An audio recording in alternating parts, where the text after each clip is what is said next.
So this is my coffee table. Dito ako palaging nakatambay. Yan nga yung nabili ko na lamesa. And around this area is the poso and the basura, the walis, and the backyard. So ito yung gagawin na project. And in this side is tanaw ko yung gate, front gate, and the garden. Yan. So bago magbagyo, puputulin ni Ameng itong puno na dapat hindi naman siya lumaki ng ganyan.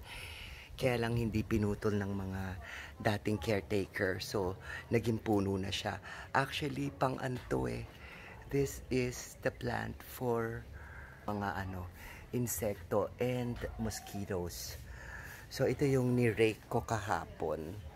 Tinanggal ko yung mga bato-bato niya para tumubo yung grass ng bonggang-bongga. And the bougainvilleas, mas marami pang bougainvilleas before. Kasi ang purpose is para matakpan ko yung mga neighbors ng bougainvilleas and flowers. So ito ipapasok ko later. Mga ginamit kong pang garden sa pinang-garden ko dito. So, ayan yung garden. And nandyan si Kuya Ray. Tinitingnan niya ako. And of course, si Ate Salve, dito siya nakatira. And si Susan, na doon nakatira. Ito yung gumamela ni Mama. So, nagbo-bloom siya paghapon. Napakaganda. So, ito yung aking front area. So, that is the flowers. Look at that. So beautiful. It's so pretty. Look at that. Oh my God. Para talaga siyang mga dandelions. Ang ganda niya.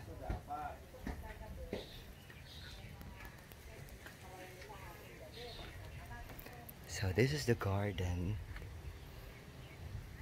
And dito yung sa gilid ng bahay. This is a plant from my father. And kasama to. Lahat ng palmera na nakikita nyo, plant ni Papa yan. Actually, even this one, plant ni Papa yan. So, patataniman din to ni Ameng soon. And then, ito yung mga basahan kagabi na nilaban ko this morning at sinampay ni Ameng. And ayan yung gagawin ni Ameng na mga garden things. So yung bayabas, hindi na siya papabayaang tumangkad. And he will also cut these things. Yan. And gagawin din itong poso negro.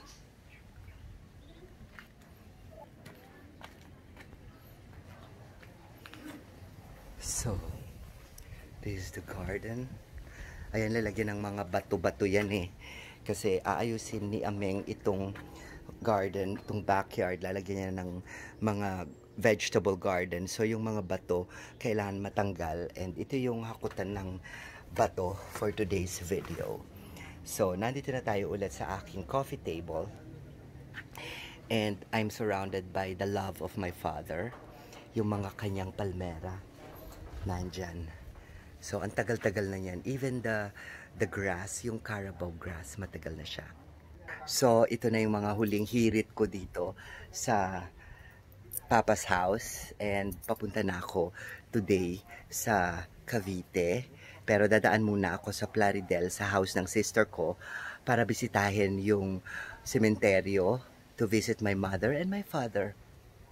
Ayan, and mag-say goodbye na rin ako kila Raquel at sa kanila.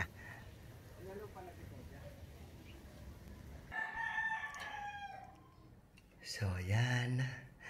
Yung kitchen.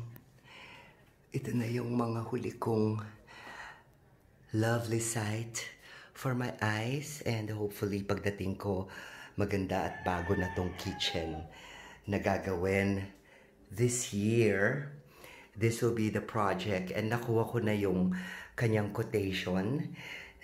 Hindi ganun kamura.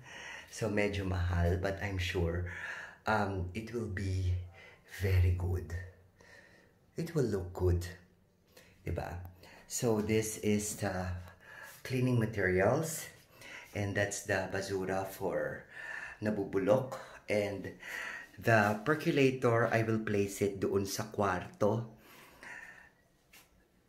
Doon sa taguan ko ng kalan and electric fans. Tapos ayan yung garden tools. Yun yung mga plastic bags for basura. Matatanggal ko yan later. And this one is the basura. So this is the look of the kitchen. Last look na siya.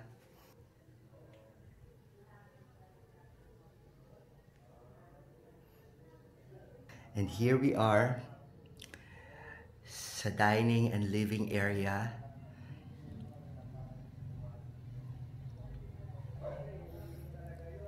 The round table and the altar is very significant sa buhay ko. The lazy daisy.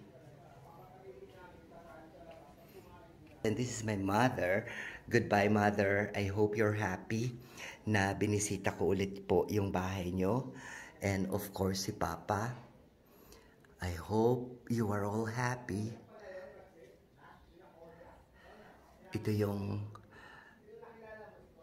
pag-show ko ng appreciation sa inyo. Kung ano yung iniwan nyo dito sa bahay. And this will remain as is. It's beautiful.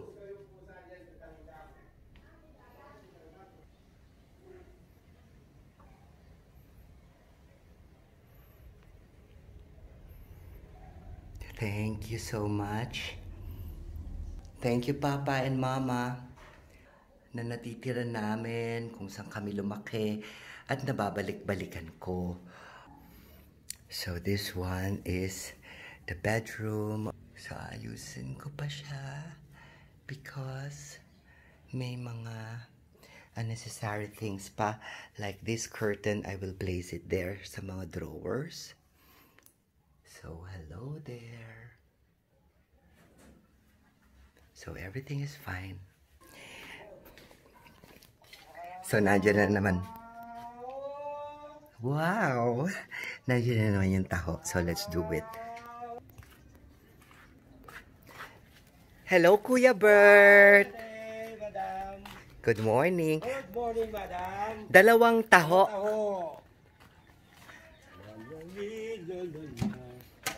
Si madam Ayan. sexy lagi suot eh. Si Kuya Bert. Ay. Naku, ngayon. Oh, may sakyan. Ano ko tatawag? Everything ready to fall. I'm ready to say goodbye. Thank you. Okay na yan, Kuya Bert. Ay, thank you, madam. Thank you sa inyo. Thank Salamat. you. Ingat ka, ha? Ay, ingat din. Thank you. Bye-bye. Bye-bye. Hey, taho. Taho. Ay, miss ko yung sigaw-sigaw niya. Alright. So, goodbye, sleeping room. I'm going to miss you.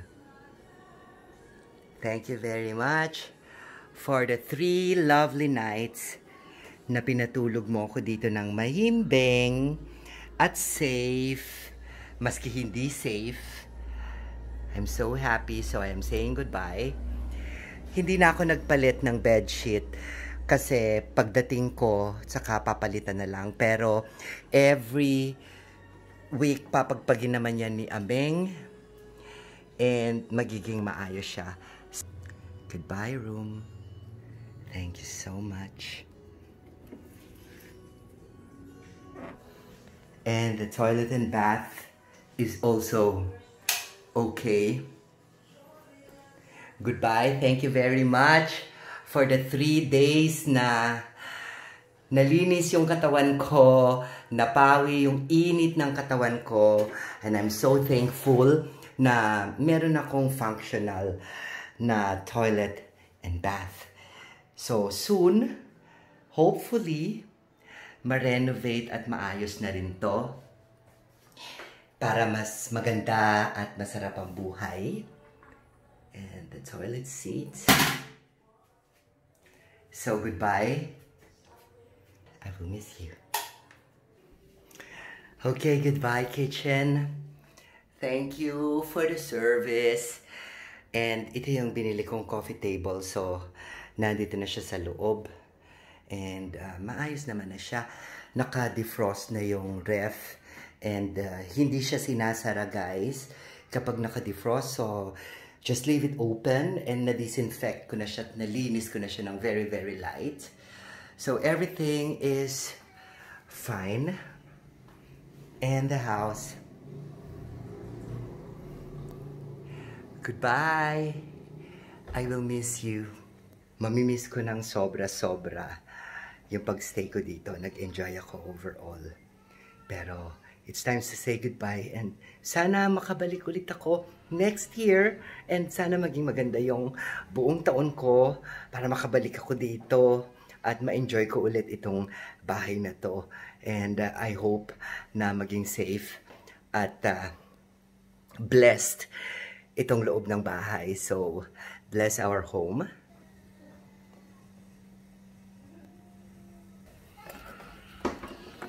Goodbye.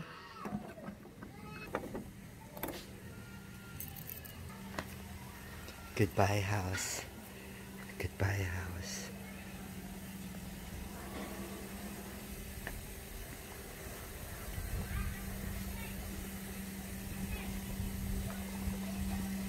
I'm going to miss you.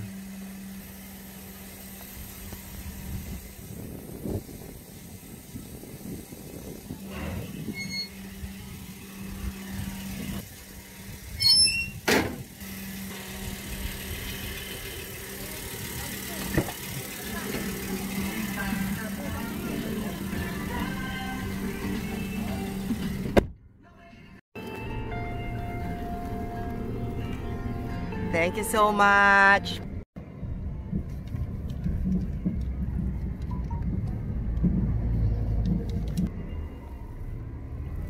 Nakaka-touch. Goodbye. Wow naman. Goodbye. Look at the bee. Si Mrs. B. Hello. Aba, tahimik. Tahimik yung mga doggy na. Tahimik na yung mga doggy, ah. Ayusin mo yung bag sa likod na lang. Look at that. Ang bulaklak na rin na.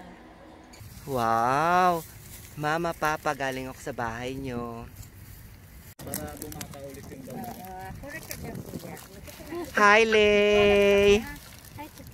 Ninyo. Keng. Si Mamang. Si Papang, ayon. Ang ganda, Keng, ng ano. Ng, ayan yung damo. Kasi naka-inbows. Maganda kasi sa kasina mo, naka-inbows pero green. Ito kasi paano na po yung brown na siya. Paano? Paano pagka ano, may patay, kumukuda ako sa sobrang Hindi po. nasa hangin na.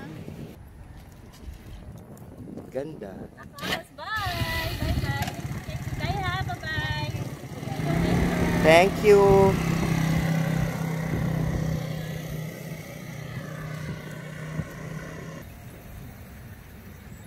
Papa, Mama, I love you. I miss you. I miss you so much. Thank you very much for the life. Thank you very much for everything. I will see you next year. Bye. So we are here sa Plaridel, Bulacan. Wow! Hindi ka na kumakain eh, kaya hindi ko pinadala yung mga nakaraan. O sabi ko nga, dahil hindi mo pinadala. Nakakain, magdadakit daw siya. Look, oh my God, Ma'am, tinan mo pulang lang. Ano na? Pakbet. Pakbet. Pakbet Ilocano. Oh my God, look at that. Ay! Ang palaya! Parang may tindahan. Parang kami tindahan, girl. Ayan naman. Tingnan mo. Kapag ikaw, pinak ka lang, tas hindi ka bet, Oo, sabi ko. anong mararamdaman mo? Hindi ko nag-gets. Bitter ang palaya, di ba? Hindi ko nag-gets. Sabi niya Pina. Pina ka, pero hindi ka bet. Sabi ko, diba yung si Takas? Nagbibiro. Wow!